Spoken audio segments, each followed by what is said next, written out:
Hey guys, this is Lammers of Invoked 101. Welcome back, and today we're going to be taking a look at my updated Shaddoll Invoked deck profile. I'm really excited to be showing this deck off for you guys. I've got some new cards for it, and I'm sorry that this took a while to kind of happen.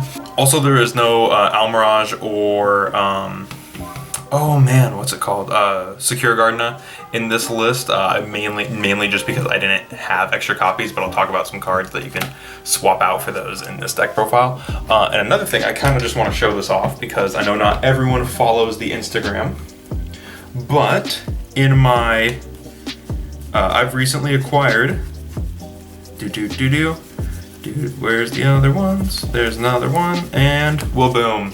All right. I recently acquired 3 ulti invocations. Very, very cool. So shout out to Gara, Benton YGO for hooking up the other 2. This is my original one that I've had forever. I can tell because there's a little scratch on top. But these other 2 I recently picked up from Gara. So very cool to have these as part of my deck. But not this deck. These are for my Invoked Black Knight deck. Before we get into the deck profile, consider subscribing and also check out the Discord and the other links that are all down in the description below. With that said, we're going to start with the monsters. And we're going to zoom in just a touch. So the first card that we're playing is, of course, Triple Wendy. Wendy is one of the most important Shaddoll cards. Basically, whenever she's sent to the graveyard, you get to special summon a Shaddoll in face-down defense, which is really nice. She's really good. And then her flip effect, which usually doesn't come up, is that you get a special summon a Shaddoll from the deck. Her and Squamata are the only ones that we actually play 3 of. And she's a Psychic. I believe the new Shaddolls are all different typings except for like Kios. I think Kios is also a spellcaster, but yeah, Wendy is Psychic. And she's level 3, so that some people will mention that, like you can play E-Telly to get her out. Then I'm playing 3 Squamata. Squamata, of course, flip, pop a monster, and then if it's sent to the graveyard by card effect, you can send a Shaddoll card, which is super useful, especially in a deck that everything is floaters and really likes being in the graveyard. Then we have the only 2 of Shaddoll. I play 2 Hedgehog. Hedgehog is the searcher. If it's sent to the graveyard, you can add a Shaddoll monster from deck to hand. And if it's flipped, you can search a spell and trap. So, really cool card, really useful card for Shaddolls. So, let me zoom out a touch. I just realized kind of how crowded that this is getting already. So there we go. And then for our 1 of Shaddolls, I'm playing 1 Beast for the draw, 1 Dragon for the pop, 1 Falco just because I wanted a tuner, and I am upset with myself. I couldn't find my ultra rare Falco, so I have to play one of the structure deck ones. Big sad. And then 1 Ariel because she's useful for the combo. She does the combo where you get back banished constructs off of the Rush Shaddoll incarnation. So she's really useful for that. And then the last Shaddoll is Kios. I feel that in Invoked Shaddolls you need a Kios, and also it's supposed to be oh, what is his name? It's Evil Swarm Kirkion. There we go. This is Kirkion, and Kirkion is one of my favorite card artworks in the whole game, so I really wanted Kios to be a lot better than he was, and he sucks. And it's probably because he's the light attribute one. Like, honestly, it's because he's the light attribute one. They had to nerf him somehow because Construct is so good. But yeah, I play 1 Kios just to have that searchable light off of the Hedgehog. That's it for the Shaddoll monsters. If you want an exact number, it's 1, 2, 3, 4, 5, 7, or 7, and then 7 plus 6, 13. So, 13 Shaddoll monsters. 13 Shaddoll names in the deck. And then, for auxiliary monsters, we are playing triple Alistair the Invoker. This should come as no surprise. This searches out what is effectively polymerization. If you don't want to play Alistair, I've recommended playing 3 King of the Swamp and 2 Poly, because it will effectively do the same thing to a degree, except you can also use the field. But Alistair gives you access to things like Mechaba and Purgatrio to go into. If you play Ash or Almirage, that's the main reason I want to mention that, is because I don't have Almirage in my deck. So I can't really make Purg, which kind of sucks. But you know, that's how it goes sometimes. Sometimes you forget to put, but like I said, I'll talk about cards you can cut for the Owl Mirage. And then I play Eldritch and Trick Clown. Both of these kind of serve the same purpose. It's just more light targets. Eldritch specifically, I had a third one sitting around because I cut the third one from my Eldritch deck. So I was like, hey, you know what? And I saw some people talking about playing this in Shaddolls. So Eldritch definitely is kind of neat, especially since you can send it with Shaddoll Fusion if you go second, which is really nice. And Trick Clown is just another light target. And then this is kind of the Invoked package. So I'm also playing 2 Meltdown because I didn't have a third one.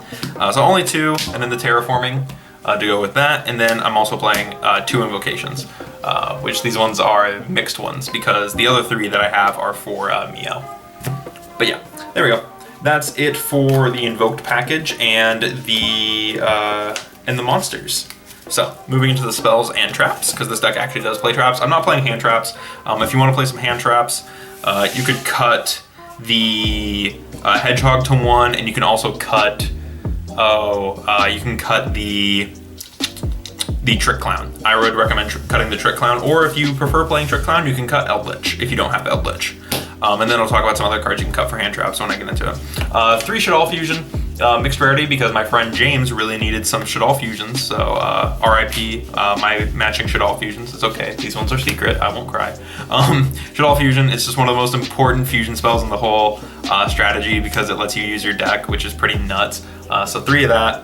And then I'm also playing 3 El Shaddoll Fusion because it's the quick play spell, so you can do it in the battle phase, which is really nice. Hand or field as material. It's super good and super useful in this strategy. And then also triple super poly. This is, oh, whoa, hey, I just realized I can move these all up a little bit more. 3 super poly because this deck actually kind of is super poly the deck. You have the Invoke stuff, you have the Shaddoll stuff. All of those are super poly targets. So, and if you choose to play Algodes over over the Winda or over the Kaliga or Starving Venom, you get a pop shit too. Oops. Oh no. Oh well. You get a pop stuff too. But yeah, Super Poly is really cool. Which you could, if you want to only play 2 Super Poly, you can cut that down to 2. This is another card you can cut. Cosmics. I'm mostly playing this because there's Mystic Mind players at locals. So even though I haven't taken this deck there, I wanted to put these in there. But yeah, if you want to swap these for hand traps, you can. 2 Cosmics, and then the 1 of spells, I'm playing Into the Void, Foolish Burial, and Instant Fusion. Into the Void, you kind of, in my opinion, this deck does kind of blow through its hand, so I'm playing Into the Void. But you can cut this for hand traps as well if you don't want to play that. And then Foolish Burial and Instant Fusion, you can also cut the Instant Fusion as well if you want to play hand traps. So that's that. And then the final card the final cards in my deck are, I play 2 Shaddoll Incarnation and 1 Schism, mainly because I only have the 1 Schism. But you also only need 1 Schism, so it doesn't really matter.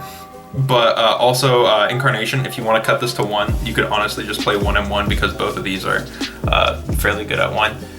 And then, but this is searchable off of Apocalypse, which is really nice. You can just dump Apocalypse and get Schism.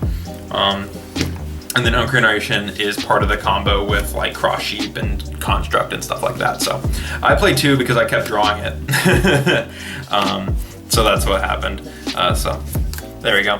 But Schism's a really cool card to have in the deck. It's very nice.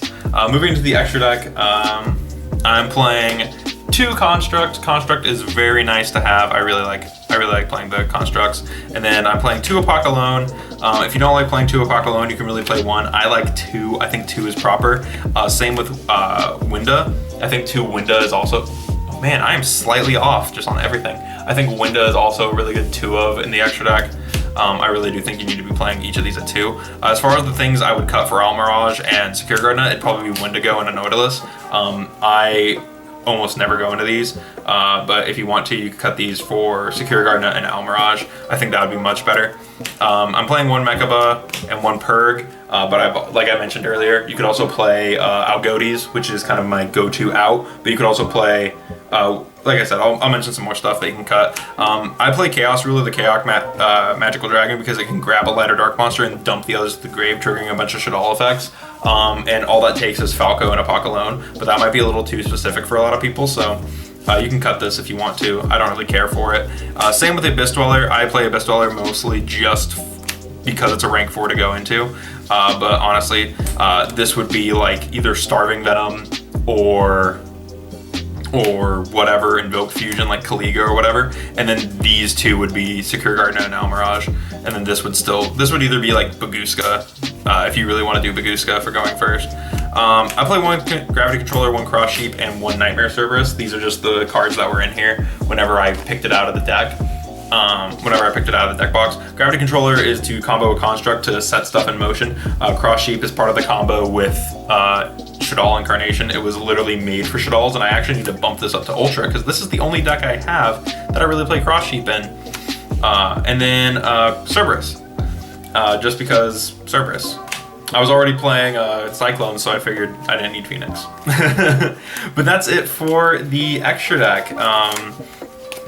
It's like the extra deck is arguably the worst part about this version. I actually am pretty happy with the main deck, sans the fact that there are no hand traps, but that's my own fault because I didn't put hand traps in it. So I have no one to blame but myself. But besides that, that's it for the deck. I really like this deck. I think it's a really fun little deck. I'm interested to learn this because this is one of those decks that I've had, and I picked it up and I was really excited to play it, and then I just didn't do anything with it. It is kind of a control strategy, but it's also a little bit more stunny, and the issue with Shaddoll Invoked on my part is that it is a Shaddoll deck first and not an Invoked deck first, which is like what everything else I play is. And I also want to mention, I'm sorry that I've been uploading so many different Invoked decks, but that's just what I've been playing lately. I've just been throwing Invoked and everything and seeing what sticks, at least for me as a player. So, but yeah, let me know what you guys thought about this deck list in the comments below. I would love to hear what you guys have to say about it. I wouldn't have posted this if I didn't get the Schism at locals yesterday. So, but let me know what you guys think, and I will see you guys in the next video. Thank you for watching.